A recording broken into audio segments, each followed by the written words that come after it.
दैनिक Chhattisgarh channel देखना शुरू कर चुके हैं आप और छत्तीसगढ़ प्रदेश की आज की तमाम सभी महत्वपूर्ण बड़ी खबरों की शुरुआत जय जोहार और नमस्कार के साथ। छत्तीसगढ़ लोकसभा चुनाव के मतगणना की प्रक्रिया कुछ समय बाद शुरू होने वाली है। ऐसे में लोकसभा चुनाव की काउंटिंग कराने राज्य निर्वाचन आयोग के अधिकारियों ने अपनी तैयारियां पूर्ण कर ली हैं।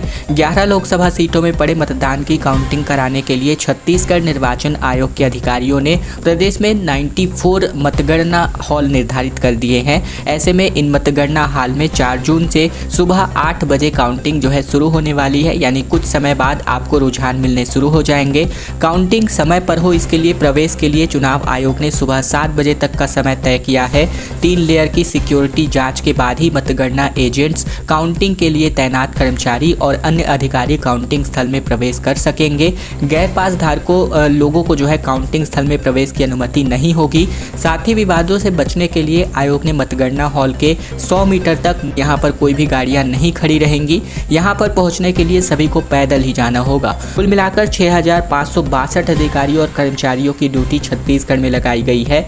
मतगणना स्थलों का पता, दिन, समय और मतगणना प्रक्रिया की पूर्व सूचना सभी अभ्यर्थियों को रिटर्निंग अधिकारियों ने ऑलरेडी दे रखी है। इससे पहले पोस्टल बैलेट और फिर उसके आधे घंटे बाद ईवीएम की काउंटिंग शुरू होगी। पीठासीन अधिकारी के सील की सबसे पहले जांच होने जा रही है।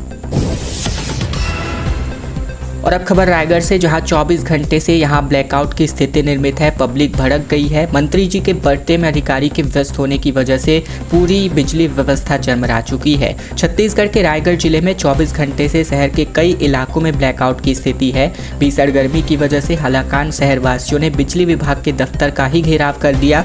देर रात तक पब्लिक हंगामा करती रही। चक्का जाम करके जनता ने कहा कि वित्त मंत्री जी ओपी चौधरी के बर्थडे में अधिकारियों की व्यस्तता के कारण यहाँ बिजली व्यवस्था ठप है, अधिकारी कार्यक्रम में व्यस्त हैं। वहीं मामले में कांग्रेस ने ट्विटर मीडिया पर लिखा कि बीजेपी पर हमला बोला है। एक्स पर लिखा कि इन्होंने 6 महीने में ही भाजपा से जनता जो है त्रस्त हो चुकी है। प्रदेश भर में बिजली गुल है और जो कांग्रेस सरकार में कभी नहीं हुआ। रायगढ़ में 24 घंटे से बिजली गुल है। प्रदेश की भूल, कमल का फूल, ये तमाम बातें इन्होंने कांग्रेस ने भाजपा पर हमला करते हुए लिखी। छत्तीसगढ़ में आयोजित होने वाले CCPL T20 के लिए सरगुजा टाइगर्स की टीम का टी-शर्ट लॉन्च किया गया बीते दिन, जहां आशुतोष सिंह को कप्तान बनाया गया है। BCCI की सहमति से CCPL का आयोजन छत्तीसगढ़ में T20 क्रिकेट प्रीमियर लीग का आयोजन हो रहा है, जहां क्रिकेट प्रतियोगिता का आयोजन रायपुर के शहीद वीर नारायण सिंह अंतर्राष्ट्रीय क्रिकेट स्टेडियम में 7 जून से 16 जून तक होने वाला है और इसमें सरगुजा टाइगर्स समेत प्रदेश की 6 टीमें हिस्सा लेंगी। इस मौके पर शहर के होटल पर्पल ऑर्किड में बीते दिन एक कार्यक्रम आयोजित हुआ, जिसमें सरगुजा टाइगर्स की टी-शर्ट लॉन्चिंग की गई। गौरतलब है कि IPL की तर्ज पर रायपुर के अंतर्राष्ट्रीय क्रिकेट स्टेडियम में CCPL T20 क्रिकेट प्रतियोगिता का आयोजन किया जा रहा है। सूरजपुर में एक बार फिर से श्रद्धालुओं से भरा पिकअप पलट गया, जिसमें 29 लोग जख्मी हो गए। कुदरगढ़ से दर्शन करके यूपी लौट रहे थे, तभी 45 श्रद्धालु यहां पर जो है जख्मी हो गए, जहां एक व्यक्ति की मौत की भी खबर है। छत्तीसगढ़ के सूरजपुर जिले के कुदरगढ़ देवी धाम से दर्शन करके वापस लौट रहे श्रद्धालुओं से भरा पिकअप पलट गया, जिससे पिकअप में सवार तकरीबन 29 श्रद्धालुओं को चोटें आई हैं, जिनमें से 2 के हालात बेहद गंभीर है। सरगुजा जिले के मैनपाट में पिकअप पलटने की वजह से एक 40 वर्षीय व्यक्ति की भी मौत हो गई है। जानकारी के मुताबिक सोमवार को पिकअप वाहन क्रमांक UP 64 AT 5876 में सवार होकर के उत्तर प्रदेश के बभनी इलाके से तकरीबन 45 श्रद्धालु सूरजपुर के शक्तिपीठ कुदरगढ़ देवी धाम आए हुए थे और देवी धाम में पूजा अर्चना करने के बाद श्रद्धालु तकरीबन 3:30 बजे वापस जा रहे थे, तभी ये तेज रफ्तार पिकअप जो है बीच रास्ते में ही पलट गया। 2 लोगों के हालात बेहद गंभीर हुए हैं। वहीं छत्तीसगढ़ के कवर्धा जिले में पिकअप हादसे में 19 लोगों की मौत के बाद मालवाहकों से लोगों के परिवहन को लेकर लगातार कार्यवाही भी की जा रही है, लेकिन अब भी बाहर से आने वाले मालवाहकों का उपयोग किया जा रहा है। उड़गी पुलिस अब इस मामले की जांच कर रही है। रायपुर और उड़ीसा के बीच बसों की बाधा का दौर अभी तक खत्म नहीं हुआ है, जिसके लिए 8 तारीख को बैठक होगी। अगर बात नहीं बनी तो सीमाओं पर जो है बसों को रोक दिया जाएगा। उड़ीसा मार्ग पर चलने वाली छत्तीसगढ़ की बसों को उड़ीसा के बस संचालक नहीं चलने दे रहे हैं। उड़ीसा के बस संचालकों की इस दादागिरी का जवाब देने छत्तीसगढ़ के बस संचालक राज्य परिवहन विभाग के अफसरों के साथ मिलकर हल निकालने की कोशिश कर रहे हैं। बावजूद इसके अभी तक कोई हल नहीं निकलने पर राज्य के बस ऑपरेटरों ने 11 जून से उड़ीसा की बसों बसों को राज्य की सीमा में नहीं प्रवेश देने की बातचीत की चेतावनी दी है। दोनों राज्यों में बस संचालन को लेकर हो रही परेशानी को देखते हुए छत्तीसगढ़ यातायात महासंघ ने उड़ीसा के बस संचालकों की रायपुर के एक होटल में 8 जून को बैठक बुलाई है। गौरतलब हो कि छत्तीसगढ़ तथा उड़ीसा के परिवहन अधिकारियों के बीच इंटर स्टेट बस संचालन के लिए समझौता हुआ था और इसके तहत जितनी बसें उड़ीसा की छत्तीसगढ़ आएंगी उतनी ही बसें छत्तीसगढ़ से उड़ीसा मार्ग के लिए चलाई जाएंगी। वर्तमान में उड़ीसा की 40 बसों का संचालन छत्तीसगढ़ के लिए हो रहा है। नियम के मुताबिक उतनी ही बसों का संचालन छत्तीसगढ़ से उड़ीसा के लिए होना चाहिए, जबकि उड़ीसा के बस एसोसिएशन की मनमानी तथा वहां के परिवहन विभाग के अफसरों द्वारा सुरक्षा नहीं मिलने की वजह से राज्य की गिनती की ही बसें फिलहाल उड़ीसा मार्ग के लिए संचालित होती हैं। बिलासपुर से हवाई सेवा शुरुआत 7 जून से होने वाली है और हफ्ते में 2 दिन यहां पर फ्लाइट गुजरने वाली है। छत्तीसगढ़ से अब जगदलपुर से बिलासपुर के लिए विमान सेवा की शुरुआत इसी माह की 3 तारीख से शुरू करने की चर्चा थी, लेकिन अब बताया जा रहा है कि ये सुविधा 7 जून से एक नए सिरे से शुरू होगी। सप्ताह में 2 दिन सोमवार और शुक्रवार को ये सेवा उपलब्ध होगी और इसके लिए जगदलपुर से भाया जबलपुर होकर दिल्ली आने जाने वाले अलायंस एयर की फ्लाइट ATR 72 की विमान सेवा में विस्तार किया जा रहा है। बता दें कि विमान सेवा में विस्तार की योजना जगदलपुर से दिल्ली की विमान सेवा में जबलपुर तो जुड़ा ही रहेगा, साथ ही बिलासपुर भी शामिल हो जाएगा। साथ ही विमान सेवा के क्षेत्र में बस्तर को एक और बड़ा लाभ मिलने जा रहा है। 7 जून से सप्ताह में अब 2 की बजाय 3 दिन दिल्ली के लिए विमान सेवा मिलेगी। सप्ताह में सोमवार, बुधवार और शुक्रवार को दिल्ली विमान सेवा से जगदलपुर आएगा और वापस दिल्ली लौट जाएगा। नए शेड्यूल के मुताबिक सोमवार और शुक्रवार को जगदलपुर से भाया बिलासपुर होकर और बुधवार को भाया जबलपुर होकर ये विमान दिल्ली जाने वाला है।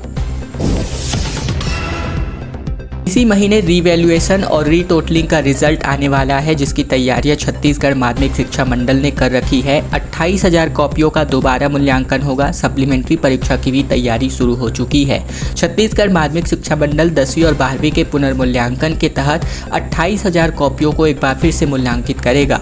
माध्यमिक शिक्षा मंडल की तैयारियों के मुताबिक पुनर्मूल्यांकन और पुनर्गणना का काम जल्द से जल्द पूरा कर ले, ताकि इसी महीने रिजल्ट भी अपलोड कर दिए जाए। छत्तीसगढ़ बोर्ड के नतीजे 9 मई को जारी हुए थे, जहां 10वीं में 75.61%, जबकि 12वीं में 80.74% बच्चे पास हुए थे। वहीं माध्यमिक शिक्षा मंडल ने पहले से ही निर्देश जारी कर दिया है कि पुनर्मूल्यांकन प्रक्रिया के तहत उत्तर पुस्तिका का मूल्यांकन 2 मूल्यांकनकर्ताओं से कराया जाएगा। दोनों ही मूल्यांकनकर्ताओं के दिए गए अंकों के औसत से पहले प्राप्त अंकों के 10% या उससे अधिक वृद्धि होने पर ही नए अंकों में वृद्धि मान्य होगी, अन्यथा उसको नहीं बढ़ाया जाएगा। छत्तीसगढ़ में गर्मी की वजह से अब तक 16 लोगों की मृत्यु हो चुकी है। सुकमा में गाज गिरने की वजह से 26 मवेशी जो है मर गए। दरअसल नौतपा खत्म होने के बावजूद पारा तो नीचे गया है, लेकिन छत्तीसगढ़ में गर्मी से राहत अभी तक नहीं मिल पाई है। वहीं अब दुर्ग जिले में एक युवक की मृत्यु की भी खबर है। इसी के साथ ही प्रदेश में अब मौत के आंकड़े 16 तक पहुँच गए हैं। सबसे ज़्यादा बिलासपुर में 10 लोगों ने गर्मी और लू से दम तोड़ा, जबकि बिलासपुर सहित कुल 5 जिलों में हीट वेव को लेकर येलो अलर्ट जारी है। सरगुजा जिले में मौसम का मिजाज बदला है। यहां तकरीबन 1 घंटे से रुक रुक कर बारिश हुई। वहीं सूरजपुर और मनेंद्रगढ़ जिले में बारिश की वजह से लोगों को गर्मी से राहत मिली है। सुकमा में दोपहर तेज आंधी और बारिश के साथ मौसम ने करवट ली और इसके चलते लोगों को गर्मी से राहत मिली है। कोंटा ब्लॉक के पोलमपल्ली में बात करें तो आकाशीय बिजली गिरने की वजह से 26 मवेशियों की मृत्यु हो गई। रायपुर समेत प्रदेश भर के कई जिलों में बारिश की संभावना आज भी है। आने वाले 5 दिन बस्तर संभाग में अंधड़ चलने और हल्की बारिश के आसार मौसम विज्ञान विभाग ने जताए हैं। वहीं मौसम विज्ञान विभाग ने आज बिलासपुर, मुंगेली, कोरबा, जांजगीर चांपा, कबीरधाम जिले में गर्मी और हीट वेव को लेकर येलो अलर्ट जारी किया है। आने वाले 5 दिनों तक अधिकतम तापमान में कोई विशेष बदलाव की संभावना नहीं है। मौसम विज्ञान विभाग ने अगले 5 दिन बस्तर संभाग के जिलों में अंधड़ चलने और हल्की बारिश के आसार दिखाए हैं। वहीं आज की स्थिति की बात करें तो रायपुर, बलौदाबाजार, गरियाबंद, धमतरी, महासमुंद, दुर्ग, बालोद, राजनांदगांव, बस्तर, कोंडागांव, दंतेवाड़ा, सुकमा, कांकेर, बीजापुर और नारायणपुर जिले में हल्की बारिश के आसार जताए हैं।